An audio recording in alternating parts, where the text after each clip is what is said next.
fost detronat! Da, mă duc la clasa mea!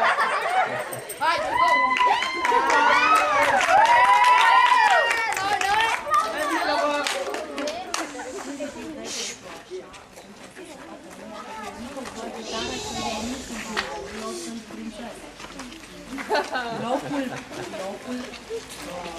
2, la Dragul Fâliei, clasa 8.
O să încep cu mențiunea pentru acea parte cu aruncarea greutății, deci tot parcursul, da, pe care l-ați avut de făcut.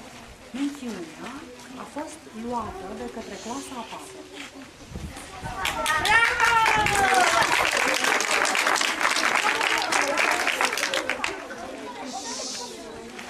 Locul 3 a fost câștigat de către clasa a 3.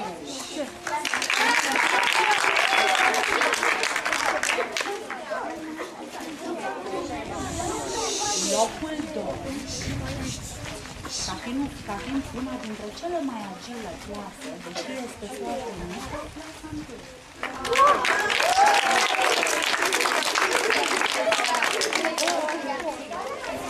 și locul 1, clasa cu picioarele cele mai rapide și cea mai îndemânatică de la ciclul primar, clasa a 2.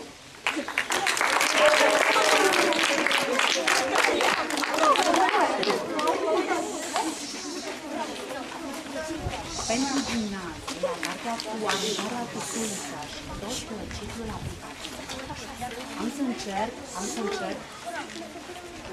așa pe serie, ca să vă trezesc interesul mai tare. Locul 3 a fost câștigat de către clasa 5.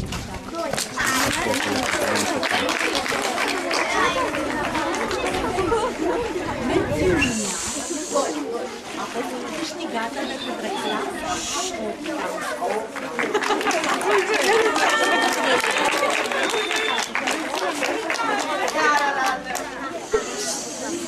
Locul 2, la o diferență de 3 secunde și 20 de secunde, a fost luat de către clasa 7.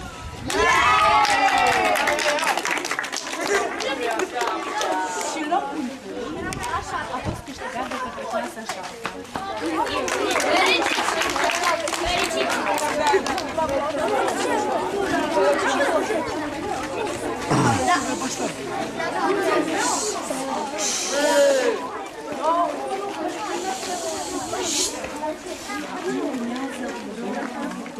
Pentru cei mai buni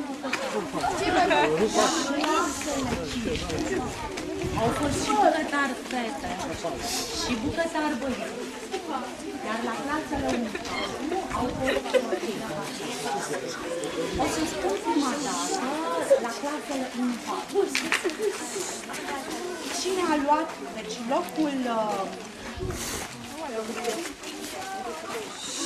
nu a fost nicio mențiune, adică clasele 1-4 au făcut așa de bune salare, încât nu dacă au fost la clasa 4, au fost la blocurile 1 și 3.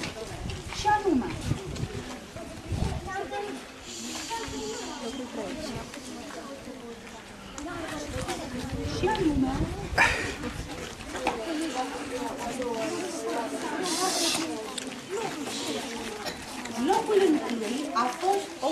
bucătar pentru cea mai bună salată de fructe de către cea mai mare dintre clase, adică de către clasa 1.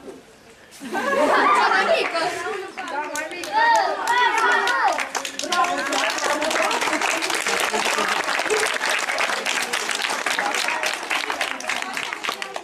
Locul 2, sigur, ca următorii bucătari, sunt clasa 2.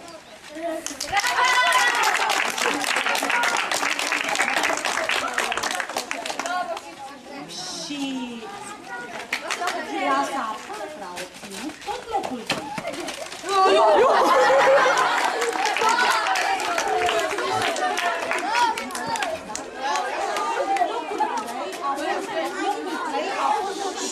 De către clasa 4.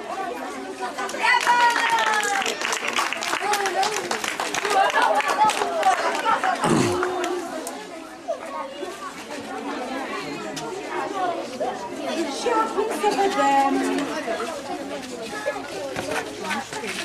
ce se întâmplă cu bucătarii. Cine credeți că sunt cei mai buni bucătari? Așa să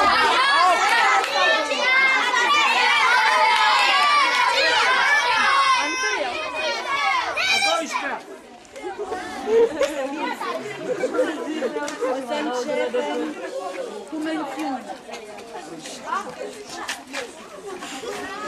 Cele mai bune bucătărețe de pe locul 4 sunt fetele din clasa 6.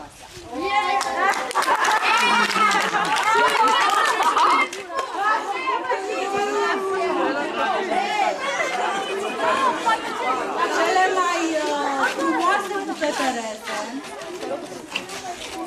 care au luat locul 3 sunt fetele din clasa 5.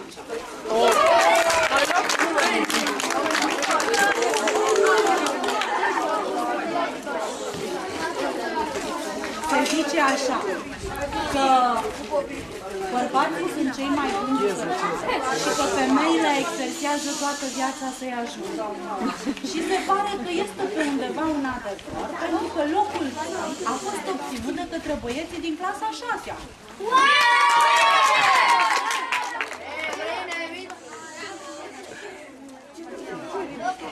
Însă, totuși, sunt băieții buni bucătari, dar tot fetele le vin de cap, așa că locul 1 l-a obținut fetele din clasa 8-a.